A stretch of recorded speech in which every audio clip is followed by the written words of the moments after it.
अरे वतनवा के खातिन हो, अरे वतनवा के खातिन हो, वतनवा के मारा लो की कोड़री भसक जा। सही है तके तने वीर दिहले जानवा, केतने वीर देहला जनमा है वतनवा के खातिर, केतने वीर देहला जनमा है वतनवा के खातिर, वतनवा के खातिर हो, वतनवा के खातिर हो। हेलो तने वीर केतने वीर देहला जनमा है वतनवा के खातिर, केतने वीर देहला जनमा है वतनवा के। तने वीर दिहले जानवा यही वतनवा के खातिन। क्या बात है? अरे वीरों में तो बहुत वीर है, B.R. अम्बेडकर। कितने जाना के बाबा साहेब का नाम ना मालूम हुई कि काहे B.R. अम्बेडकर रखल है। भैया हो जौनी समय अंग्रेज गुलामी से जकड़ दिहला, दावा कर देना सकी जबले राज के चलाए वाला कोनो विधान ना बनी तबले हमनी का राज छोड़ के ना जल जाई। सगरी नेता लोग लगना सोचे, गांधी, नेहरू, सुभाष चंद्र बोस, अब्दुल कलाम सोचे लगना कि बाप रे बाप अंग्रेजवा कहत हो सकी जबले राज के चला वाला कोनो विधान ना बनी तबले हमनी का राज छोड़ के ना जल जाई। यही में गांधी जी तेज तरह कर बाबा पागल भइल हवलो, अम्बेडकर जी के पास चलो उहे कोनो बुद्धि लगाई है। सही है पूरा नेता लोग मिल के इला कहला ये अम्बेडकर जी अंग्रेज कहत हूँ सर कि जबले राज के चला वाला कोनो विधान ना बनी तबले राज छोड़ के ना जल गई।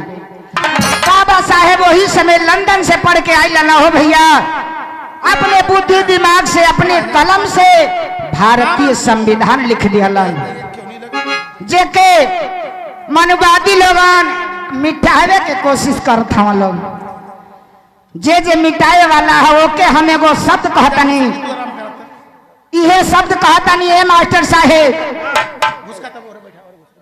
कि डर तो उनके है जिनके कर्मों में दाग है। मास्टर साहेब डर तो उनको है जिनके कर्मों में दाग है, हम तो भीमवादी हैं, मेरे खून में भी आग है। संविधान बदले की कोशिश करते हो लोग, यही से कहतनी। अरे वीरों में तो बहुत वीर है, B.R. अम्बेडकर। अरे अंग्रेजन के दूर भगवले, अरे नेतन के समानवा तरज के गईले संविधानवा, यही रच के गईले संविधानवा यही रतनवा के खातिर, रच के गईले संविधानवा यही रतनवा के, यही वतनवा के खातिर, यही वतनवा के खातिर, यही वतनवा के खातिर, रच के गईले संविधानवा यही वतनवा के खातिर, रच के गईले संविधानवा यही वतनवा के खातिर। अरे दास में तो बहुत दास हैं, संत सोमणी गुरु रविदास, बहुते संत महात्मा आप लोग देखले हुई बा, लेकिन हमारे बाबा साहेब, हमारे बाबा संत सोमणी गुरु रविदास जी की तरह ही एक समय अपनी कुटिया में काम करता रहा हो भैया। दो चार गो पंडित कह दो कि कहो रविदास सुनी ला कि तू हो पंडित हवा तो हम का जने हुआ तो हार जने कहाँ हो। तब बाबा कहला कि ये पंडित जी तो लोग का धागावा वाला जने नकली है, हम असली जने देखावा तनी। कैसे मास्टर साहब? अरे दास में तो बहुत दास है, संत सोमणी गुरु रविदास। अरे सीना चिर के जने देखावले, अरे बाभनन के समानवा त मंगौले कठवत में कंगनवा,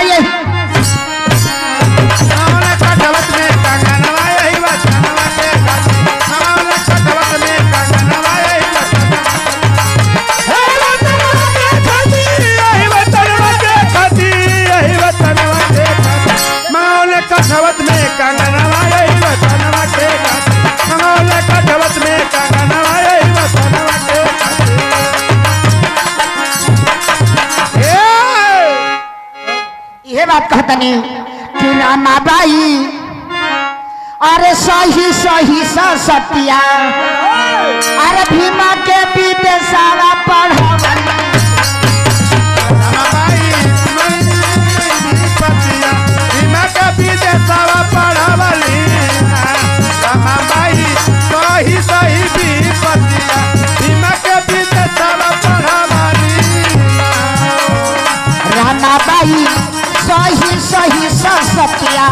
रमाबाई सही सही सतिया भीम के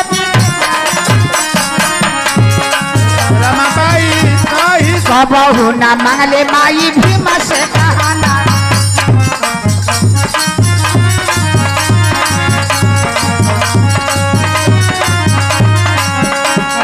पूरा कैले बाबा साहेब उनकर रमनवा पूरा कैले बाबा साहब उनका यार मनवा पूरा कैले बाबा साहब उनका यार मनवा कि अपने सूखे रोटियां खैली अपने सूखे